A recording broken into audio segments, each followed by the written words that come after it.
Yangi kelinligimda o'zimcha hamma narsani noto'g'ri tushunib, hammadan xafa bo'lib, depressiyaga tushib ketganimdan keyin, ikkita farzandli bo'lib, farzandlarim bittimay kasal bo'lib, o'zim ham kasaldan chiqmaganimdan keyin bir kun aytganman o'zimga, shunaqa o'zim charchab ketdim, o'zimni nolishligimdan, o'zimni negativligimdan.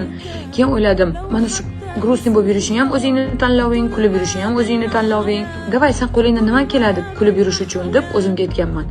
Men birovni ko'rsam kula olaman. Birovni ko'rsam yaxshi sifatini yoki chiroyini ko'rgan bo'lsam og'zaga ayta olaman.